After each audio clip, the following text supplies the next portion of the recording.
When an elderly woman entered the expensive restaurant, no one expected her presence to reveal an astonishing truth and put the entire room in confusion.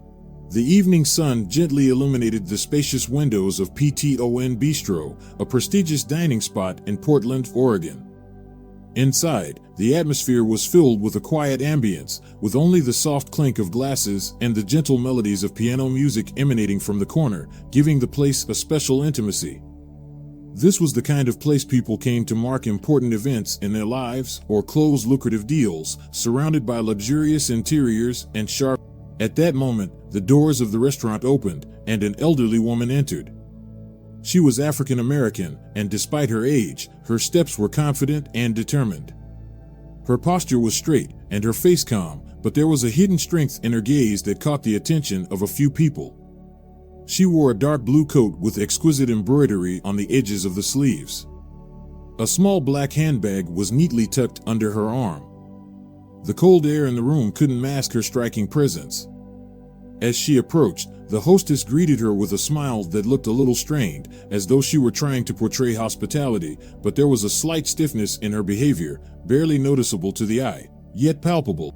"Do you have a reservation, madam?" the hostess asked, glancing quickly over her shoulder, as if checking whether she was holding up the cue. "Yes, under the name Mrs. Holloway," the woman replied calmly, her voice even and polite.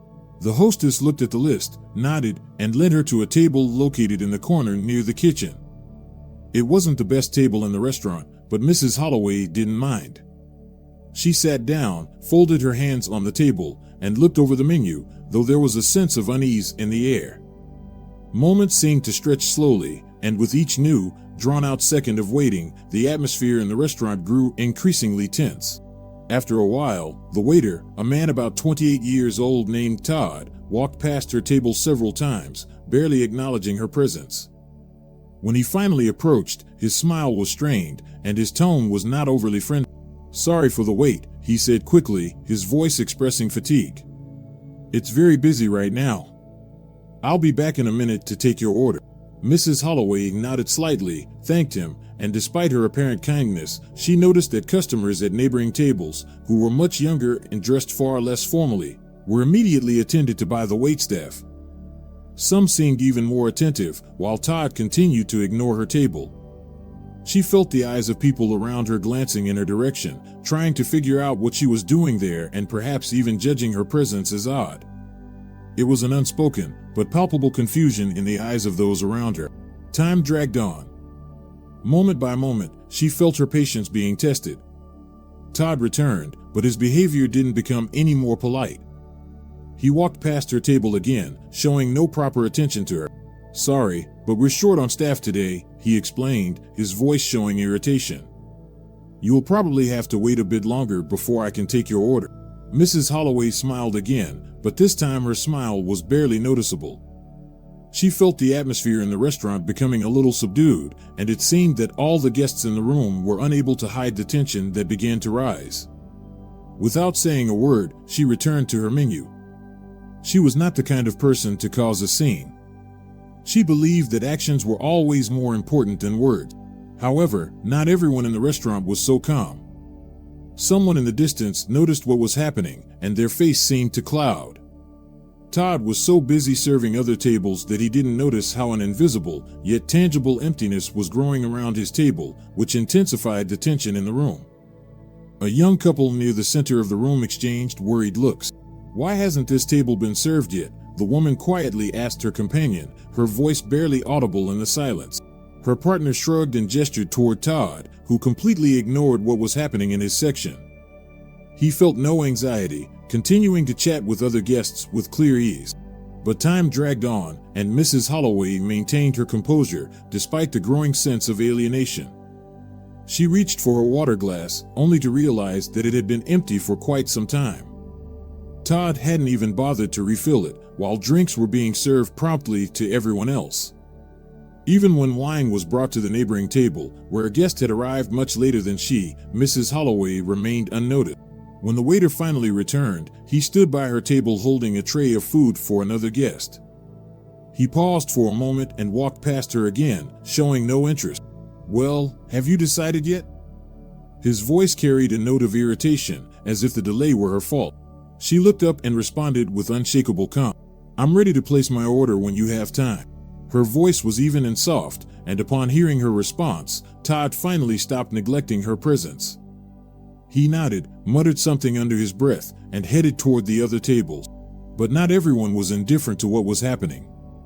At a table near the bar, a man in his 30s sat, watching carefully. His expression became increasingly serious as he observed Todd's actions, his fingers drumming incessantly on the edge of the table, as if, with the passing time, his concern grew stronger. This man, with a cold and sharp gaze, was the restaurant owner. And he wasn't the type of person to overlook what was happening. Mrs. Holloway was his mother, but he wasn't ready to intervene just yet. He wanted to see how far the waiter would go and what kind of treatment he would show to a person he deemed unimportant. The man sat there watching, his face calm, but his eyes betraying something that was becoming increasingly apparent to those around him. Every dismissal of Mrs. Holloway, every glance from Todd in her direction added fuel to the fire inside him. He knew there had to be a point when all of this would change. With each passing moment, the tension in the restaurant grew.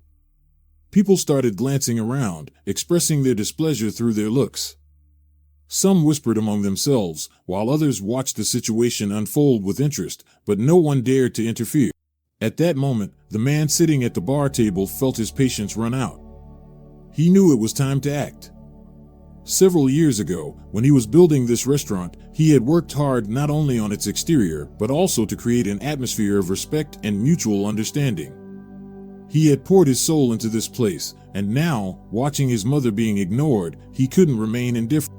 His fingers tapped on the table again, but this time, the taps were much more tense. His mind raced with thoughts of what needed to happen. He knew he had to give Todd a chance, but that chance was running out. Todd clearly wasn't going to correct his mistake, and his behavior was becoming more evident to everyone who was following the situation. The man's gaze focused on Todd. The room was silent, and even the music playing in the corner couldn't mask what was happening. The murmur of conversations had ceased. All attention was focused on Mrs. Holloway's table and the waiter who had shown blatant disregard and disrespect. It was uncomfortable not just for her, but for everyone in the restaurant. Finally, the man stood up. His movements were smooth and confident. He didn't rush, but every step was filled with intention. His posture and actions radiated assurance and strength, even though his face remained calm and neutral. He approached Todd, who at that moment was engaged in conversation with another table. "Todd," he said calmly, his voice loud enough to catch attention. "I don't think we've met." Todd turned around and for a moment lost his smile upon realizing who stood before him. He tried to maintain professionalism, but the tension in the air was palpable to everyone. The man didn't let him continue. "I've been watching you all evening," he continued, not giving Todd a chance to explain. "And you know, I can't help but notice how you treat my guests. Specifically, my mother." Todd was stunned, his face went pale, and his mouth slightly opened, as if he didn't know what to say. "Mrs. Holloway," the man said, leaning slightly toward his mother, "this is my mother, and I'm not going to stand by while she's treated like this." All the eyes in the restaurant were once again on them, and the silence became almost tangible. Todd noticed how he and everyone else had become the center of attention, and it made him feel incredibly uncomfortable. "Could you explain this to me?" Todd stammered, but his words sounded more like excuses than a plea for forgiveness. The man didn't let him finish. "I see how you treat people you consider insignificant. Is that your attitude? You think you can ignore them because they don't look like others, because they're not as important to you, right? You were rude to my mother. You thought you could disregard her because she's older, because she's African American. You were wrong, Todd. In this restaurant, we respect everyone, regardless of their age or appearance." The man stood before the waiter, his face becoming increasingly stern. He could see Todd's face turning red as he tried to justify himself, but found no words. It was all too obvious. I'm sorry," Todd finally said, his voice weak. I didn't realize." The man didn't let him finish. "Sorry, but you can't just not realize. You work here, you represent this restaurant. And if you don't understand that everyone deserves respect, you shouldn't be working here. We don't tolerate that behavior. You're going home." Todd was shaken. He looked at the man, then at his mother, and then back at the man. Everyone around was waiting for a decision. Now, the man said firmly, "You're going home." Todd froze, his gaze became empty. He silently took off his apron and hung it on his shoulder. Without a word, he left, and the restaurant doors closed behind him. The room remained silent for a few moments as everyone seemed to be digesting what had just happened. And then, as if on cue, the restaurant filled with murmurs. Some were surprised, others angry, but a sense of justice hung in the air. The restaurant owner returned to his mother's table, bent down, and whispered something to her. She looked at him and smiled. "Thank you," she said softly. "You did the right thing." The man nodded and offered her a sincere smile, and for a moment, everything seemed to return to normal. But everyone knew that the restaurant would never be the same. From now on, everyone in that place would be treated equally, without exception. And Todd would always remember this lesson in respect.